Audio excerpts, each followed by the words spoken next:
Hey guys, welcome back to Mainframe Comic-Con 2.0. Huge thank you to Tim Rosen and Ryan Smith for that amazing panel that just took place. That was one of the funnest of the entire weekend. So we're gonna go ahead and keep the ball rolling.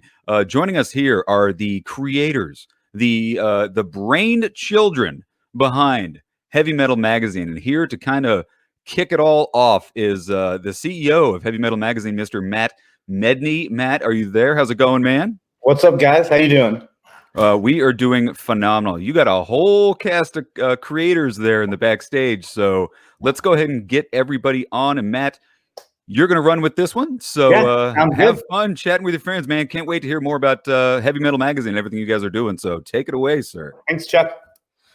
So I guess, is there a way to get everybody else in? Oh, shit. There we go. There's George. There's Joe Illidge. Hey, what's up? Oh. Hey, guys. What up, Jody? How's it going, everyone? Awesome. How are you? All right. Good to meet you, Mr. Fogler. What's happening? You too, Joe. So we got George C. Romero, the son of the great George A? Yeah. Yeah. I brain glitched there for a second. Really? Night of the Living Dead, and the creator of The Rise, which Heavy Metal is very, very proud to be producing with George. We have Joseph Illidge, our executive editor, who heads most of the stories that go from page to screen. Joe, how you doing? All right. It's a good Sunday. And we have Mr. Dan Jody Capes Fogler. Yeah, right, man. That's my wife. I'm borrowing her computer. I love it. I love the backdrop you created. Yeah, it's got all the books and posters, and I had my 40X podcast yesterday, so amazing. Because you're still out in Europe, right? Yeah, the UK. Hey, you got that little mobile setup. I love it. Yeah. But ground control to Major Tom. Oh boy, there we go now. Yeah. That's right. How you guys doing? All right? We're doing good. I think it's last night was a little crazy for I think everyone here in the States. I don't know how much you saw of it, Dan, because crazy. My hometown, New York, is not as. I mean, right down. Dude, I'm in Brooklyn, right down the street. Yeah, man. I'm in Flatbush, and 3 blocks away there were protests. Oh my God. Barclays. You're in Flatbush. Yep. Barclays, and then before that it was Grand Army Plaza. So scary. Nuts. I was planning already, obviously, today for us to just talk about like story and creativity and all that, but due to the events of last night, I thought it'd be interesting to kind of talk about it through the lens of the repressive society that we live in and how expressive story and kind of something that George and I have talked about, and he dubbed it, so I don't even want to come close to trying to say that, but I love the films used to be dangerous tag. And yeah, and I think that yesterday is almost a manifestation of that not being like allowed, right? Art as an explosive piece of narrative for society keeps things kind of not necessarily in check, but with good conversation happening about tough topics all the time, right? And when you take away and when you make story and what we do for a living kind of vanilla, I think it propagates things like yesterday and kind of what we've been feeling to happen more and more when there isn't a respectful outlet to talk about those types of things. It kind of all comes to a head. Yeah, definitely. I mean, the thing is, the 4 of us here and all the people that are involved in heavy metal has had a tradition for science fiction, fantasy, and horror. When you think about that, all of those genres are really speculative fiction, right? In one way or another. So like, when you're talking about science fiction, you're talking about the present disguised as the future, right? When you're talking about horror, horror is metaphorical, right? It's metaphorical of our fears and our vices and our weaknesses as a society. And fantasy is kind of like this bridge where we really engage what our possibilities are. And fantasy really stems a lot from history, historical empires, evolution of societies, development and destruction of cultures. So basically, what these times should do is they should inspire unfiltered art, right? So there are no shackles anymore. Like any story you want to tell, there's no gatekeeper stopping you because you can do it online. You can go to YouTube, you can have a web comic, and basically the narrative of now is say it. Whatever it is, however raw it is, however painful it is, however unfiltered it is, you need to say it. And what you're going to find is that there's a lot of people out there who feel what you feel. And that's your audience, right? Yeah, I mean that is I mean, to kind of hone in on Dan's Brooklyn Gladiator a little bit, which comes out I guess a month from now almost, basically, which is fantastic. That's one of the things that got me when I first read it before any of this, because I think Dan, I read it for the first time probably in like October. Yeah, that sounds about right. Yeah, I'm just sitting here freaking out about the fact that both Brooklyn Gladiator and Fish Kill, the prequel to Brooklyn Gladiator, they're just prophetic, and and it scares me. I agree. I agree. It's you write something that you think can almost be a warning to society, right? Yeah. And then as it's being prepared to come out, it starts to unfold in real time. Yeah. And I saw this this disinformation. It's like a anti-TED talk with Grant Morrison once.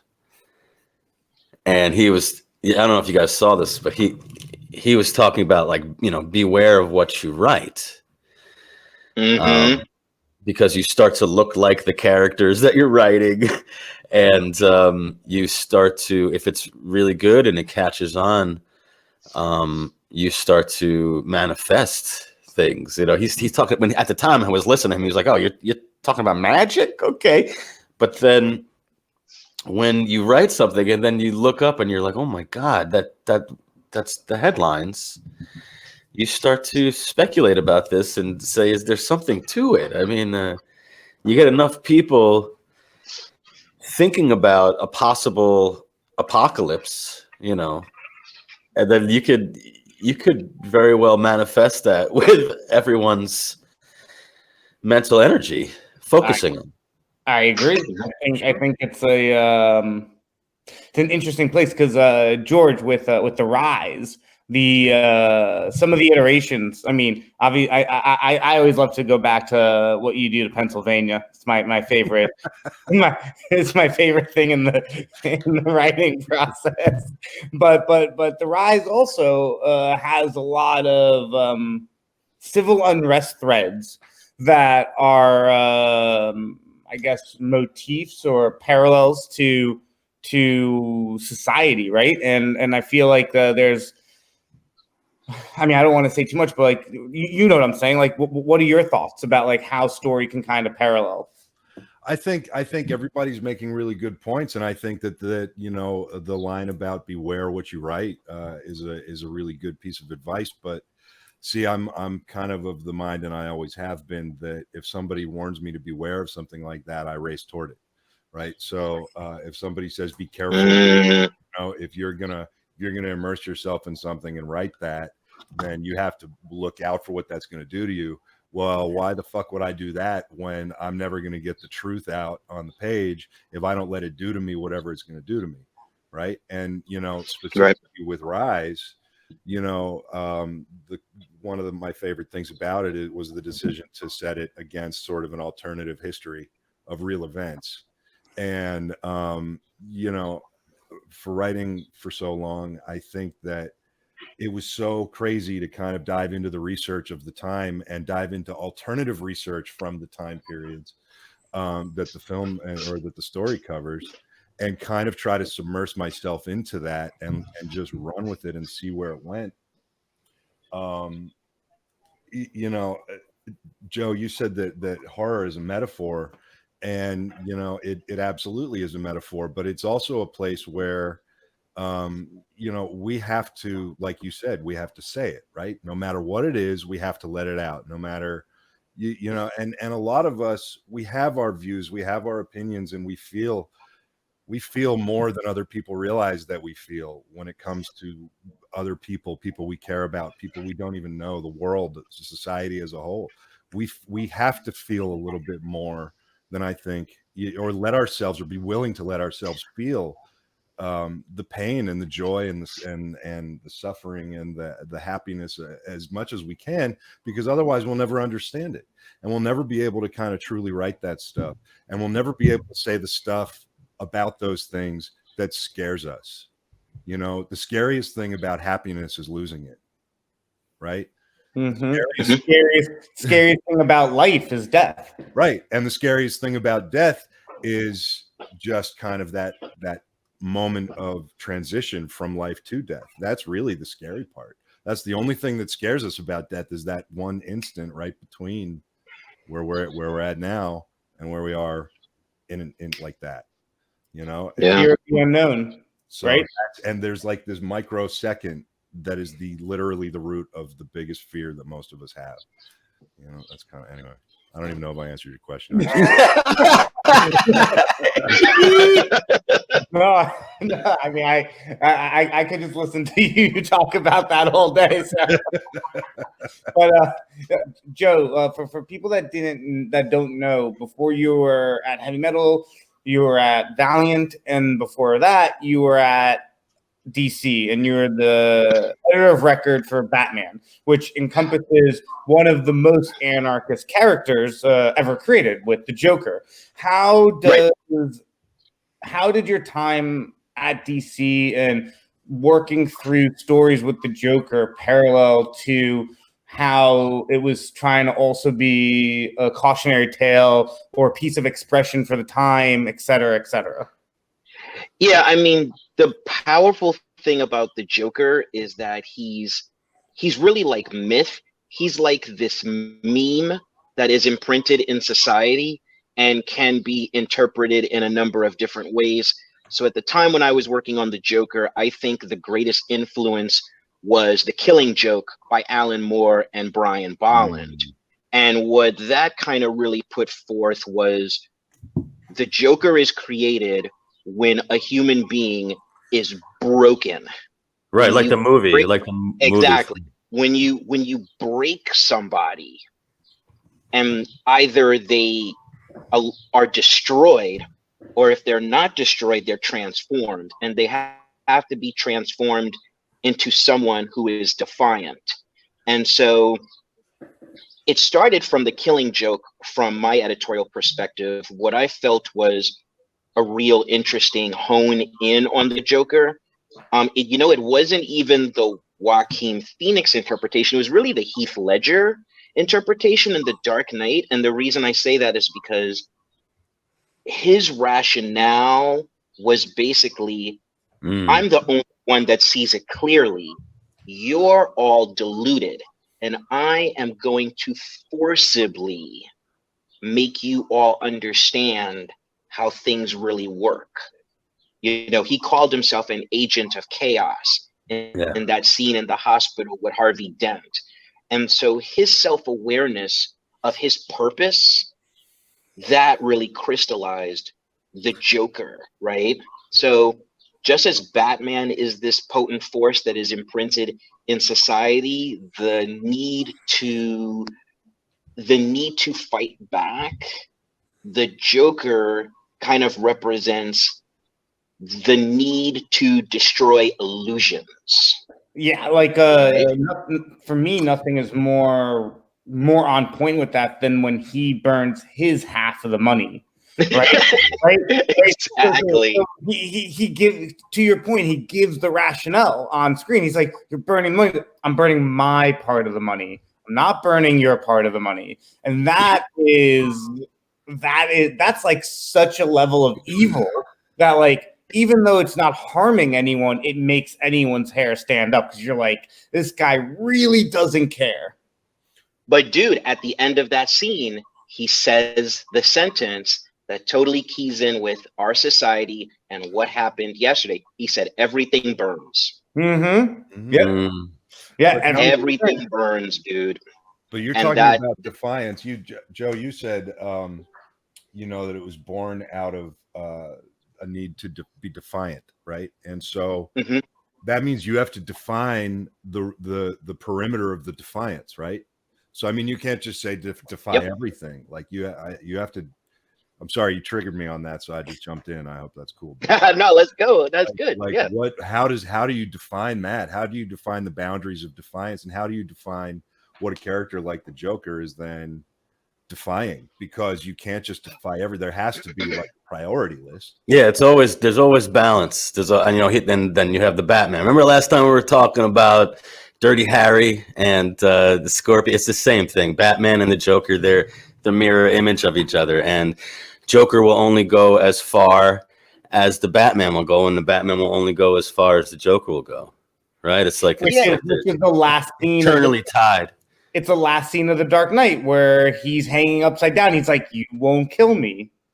It's that. That's right. Yeah, it's That's that right there. Yep. And he won't let anybody kill him but Batman. It's like Right.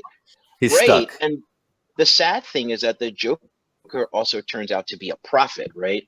Because if you look at that film, basically almost everything he said would come true comes true. Like, to me, one of the most powerful scenes is when he's in the interrogation room with Batman, and he basically tells him, he's like, sure, they need you now, but when they don't, like, they'll cast you out like a leper, right? And he basically says, like, I'll show you when the chips are down, these civilized people will eat each other. He's telling truth. You know what I mean? Like that, yeah. His philosophy is truly like, it's a guidebook for a way to like see society. He sees through it. He sees through it. He's the fool from King Lear, man. You don't take him seriously, but he's the smartest guy in the room. That's right. 100%. That's right. 100%.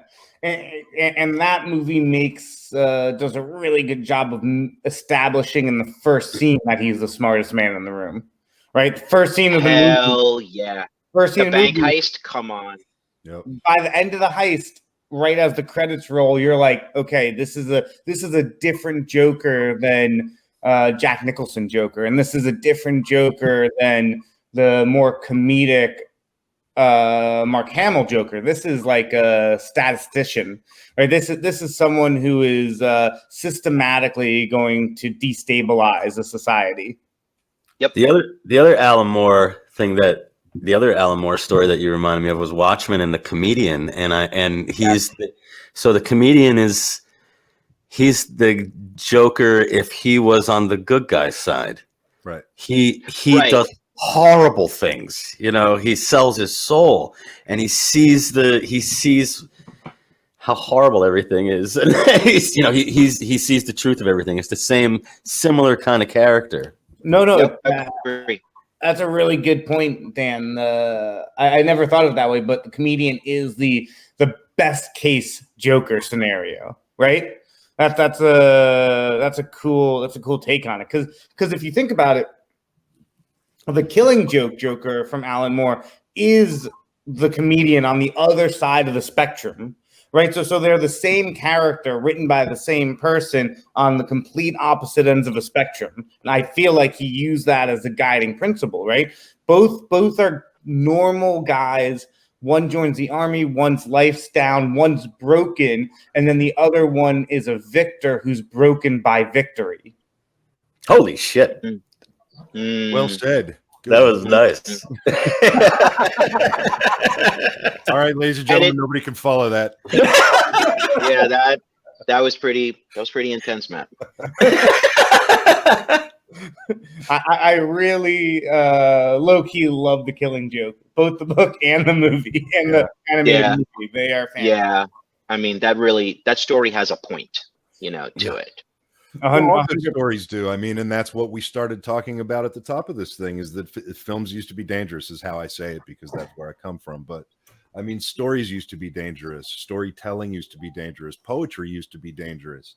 It was designed to be dangerous. It was designed to promote the independent thought that everything has been born from. It was designed to not only carry on knowledge, but it was designed to skew that knowledge and to skew it in a way that helps shape free thinking, so that we move forward. I think seeking it out, like drinking from the fountain of anti-establishment, right? Like, I mean, that's kind of what I mean by that. It's always been dangerous thought. When I say dangerous, I mean dangerous to the people who don't want us thinking a certain way, right?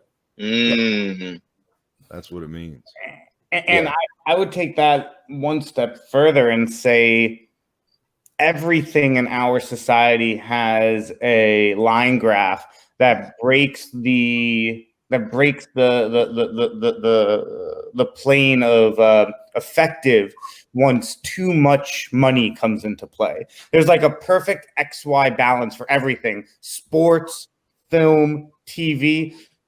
In the 90s, athletes got paid a really fair wage, and you had some of the best players to ever play the game. Now, players get paid an exorbitant amount of money, and they just don't care as much. And maybe there's flashy players, maybe they're more jacked, but they're not talented the way you had a Scottie Pippen and a Michael Jordan. And if you watch The Last Dance, but that's because they weren't driven by money; they were driven by the sport. Now, how are you driven by the sport when you're taking home $50 million a year to kick a ball around? Same thing with movies, right? When every movie wasn't made to be a blockbuster, you had some really great movies that came out. Now everything is like, how does it make 100 million versus how does it make a point? And as those things start coming, it dilutes the integrity of the medium that is being analyzed. Yeah, I mean, it's interesting that you bring in the equation of money because, one of the biggest, I think, obstacles to art is that America hardwires us to want wealth, right? Like, my life is a success if I'm making this amount of money, right? But let's say you totally took the desire for wealth out of the equation and you said to yourself something like, I'm cool with having an okay life and just expressing whatever the hell I want. I don't ever want the big deal. I don't ever want the big contract. I don't ever want the fame. I just want to tell stories. That person is more powerful than the other person, right? Because the other person will make stuff for commodification, and that stuff will be forgettable. All the stuff that's formula, that will all be forgotten in time, right? But the person who makes a Full Metal Jacket, right? That's kind of like coming from a different place, right? Night of the Living Dead, that coming from a different place. When The Walking Dead was created, the plan wasn't, I'm going to make a comic to get rich. Kirkman said, I want to write the zombie story that never ends, because he had grown up on zombie stories, right? So it's like, interestingly enough, when we really look at the people whom have succeeded, and Matt, you and I go back and forth about the visionaries in society all the time. We talk about Phil Knight, we talk about Steve Jobs. It's like, these are people who actually wanted to accomplish something. They didn't say, I want to be a billionaire. That was never the frame of mind, right? Mm-hmm. So Elon Musk, if we don't let ourselves get distracted, don't get distracted by the money, but decide that you want to put out the best art. Well, that's where your strength lies. I absolutely agree with you. You're also talking about a playing field thing here too, right? Like, because Matt, you said athletes in the 90s were more talented than athletes today. What I see in that is that there were just, now everybody's that talented. just like artists, we didn't start out to get rich because the idea of getting rich in the 90s off of writing or something was such a foreign concept. It was just shit we had to do. Now there's so much content out there. There's so many deals to be had. There's so many places that will snatch up things that may or may not be up to a certain par when it comes to story or character or something, but they'll snatch it for the marketing and the commercialism of it. So the playing field has gotten bigger. So, you know, it becomes a question of as the playing field expands, how do you stand out? And then it even, I'll take it one step further and to the point where, you know, so many indie artists that we talk to in the brigade and stuff, they don't do it to stand out. They do it just because they don't have a fucking choice, you know?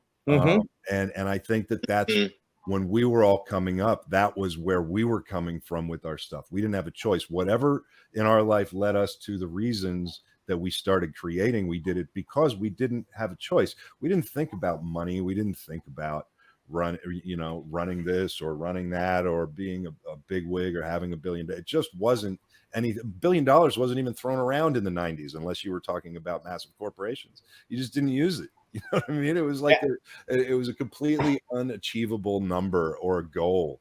All you wanted to do was be able to pay your rent with your art, so you didn't have to go be miserable. And I think that's what Joe's saying, and that's what I'm saying also, is that those are the people that then end up rising to the top, because my dad has a term for people that create stuff for the masses without the consideration of art, and it's called commercial creativity. It's something that is just for commercially viable items. It's really a term used in ad agencies, right? How do we make something commercially viable versus how do I just create something that's prophetic, like Brooklyn Gladiator, where you just had an idea, right, Dan? You had an idea for a story based on maybe your own vision of a worst case scenario, or Brooklyn Gladiator I was thinking about this ever since 9/11 happened. I was about 20 blocks away from 9/11, and I thought, wow, I just went down many different rabbit holes, conspiracy theories, just trying to figure out what the hell is going on, who's in control, who's pulling the strings. And then I always like the idea of writing a dystopian story where the main character rejected everything that was coming at him, that he was just on this search for truth. All the tech, all the pollution, all the poison that marinating in society, redacting all the information. He just saw right through it. And he went the opposite direction, whereas everybody was just diving head on into, give me the nanite injection, like full on, like heading toward the singularity. The hero, my hero was like, no, I'm going to go inside. I'm going to, and he learns how to astral project, and he learns how to navigate and work the system to his own, for his own gain. And eventually he goes from being this Robin Hood to being a fucking, Jedi. He hones his psychic abilities, and then he basically is able to save the world. But what I did was I took all the headlines that were happening right now, and I turned the headline. I turned the dial up, and it's just insane how everything started coming to fruition now, to the point where I was like, oh my God, I'm not writing a dystopian sci-fi futuristic comic book. All these things are happening right fucking now. So that's why I started writing Fishkill, which is, the prequel to Brooklyn Gladiator. And if I tell you, it's wild, man. What's going on here? We're about to get kicked off. We're about to get kicked out in a second. Yeah. I know, dude. I'm just sitting here listening, man. Oh, okay. Cool. Yeah, I'm loving this. It's I think, okay, just to tie everything together, it's our fucking job, man. It's our job.